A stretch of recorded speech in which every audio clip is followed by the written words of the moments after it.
Hello internet people, welcome to my channel. And today is the second part. We're going to look at how to coach young players to play in between the line. Just to recap on part one, if you haven't seen it, please go and watch it. We talked about the rondo and specifically about the free passes which they can make. As you can see in the caption, we've got the first line pass, which is to the nearest player. The second line pass is to the player past the defender. And the one you're looking to play is the third line pass in between the players. Now, when there's not a lot of coaching you need to do in rondos, you just let them play. And you really give them the option, the free pass that they've got, and let them take it. You might find a player might just go straight in the middle, in between the players because they can do it. Or you might ignore the first line pass and pass it the second line.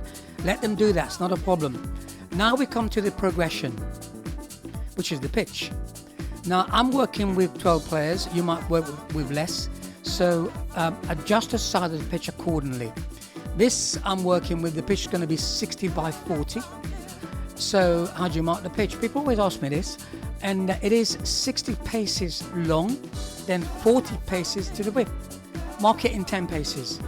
And you do not have a goal. No goals in this, because it won't be scoring goals. It's a technical session how to play in between the lines. Also, you can see the pitch has been divided into 4 quadrants. You can see that. Small one, 2 big ones in the middle, and then another small one. I just done it like that, basically, leaving more space in the middle. You don't have to do that. You can do it equally if you want to. Only because in midfield you'll have more space. That's why I did it. But before you start, so presumably your training session, everything will be ready. There's a saying, fail to prepare, prepare to fail. So basically, you've got to make sure that you manage your time, you get everything ready. You've done your rondo, that's a little warm up, the technical side. Then you say to them, right, we're going to go to the pitch, go to the next progression. You've got the pitch marked out and you show them the pitch. And also, it is always good to have your tactical board so you can actually draw the pitch on there and show them where. You can put crosses on there, or if you've got the little magnets, put it on there. And what you do, you put the bibs in the quadrant. They're divided for them. You can see them here. You've got the free blues, the free reds, the free blues again, and the red. I call it the red unless it's a stripe, but I call it red and blue, okay? It's easier for you. Then what you say to the players, just go and stand where they want to stand. So we want 2 teams. So they'll do that. There's 4 teams already, but you know what I mean. They'll do that, and you explain the game to them. Now, if they're 11 or 12, I think you can just go in and let them play. But if they've never done this before, you actually walk through the game for them and you say, right, if the number 3 has the ball, the objective is, can he play in between the 2, the 3, and the 6 reds to get it to either the 7, the 10, or the 9? That's all they're doing.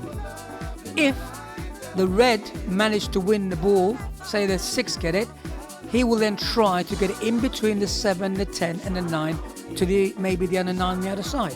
That's what he'll do. The game should flow up and down. It should do that. Now sometimes it might not.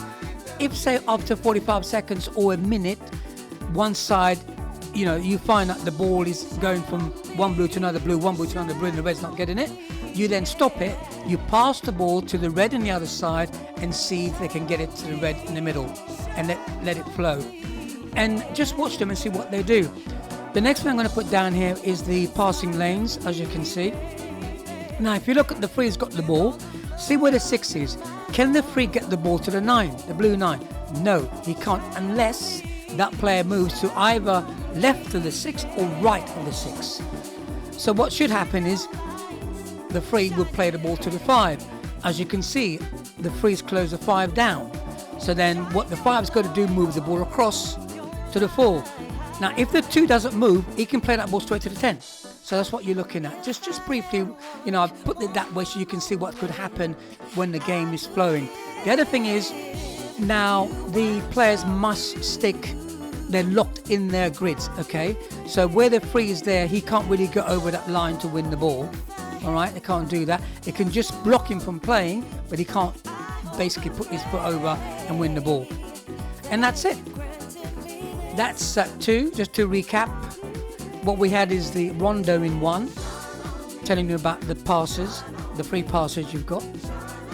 Then we've got the pitch, the size of the pitch, you know, and how you divide the pitch into 4 quadrants.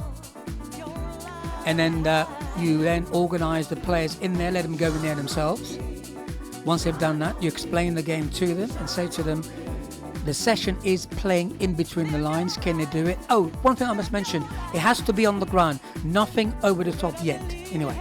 And see what they do. And then I talk about, here I just show the passes what the player has, which is the 3 passes. In between the 3 and the 6, the nearest player to the 3, which is the 5, or you can go from 3 to 4. And if that happens in a game, like I said, the 4 will get the ball, it plays straight to the 10. Because if the 2 doesn't move, if the 2 moves to the left-hand side a little bit, it will not be able to play that ball to the 10. So these are the things you can look for. Hope you enjoyed it. Look forward to part 3, where we'll be then looking at making it more realistic for you. We'll have goals and we'll have keepers as well. And we'll split the grid into the pitch I should say, into 3 grids, 3 pitches, 3 thirds I should say. Defense, midfield and attack. And we'll see what that looks like. Right, peace. I'll see you on the next one, which is going to be part 3.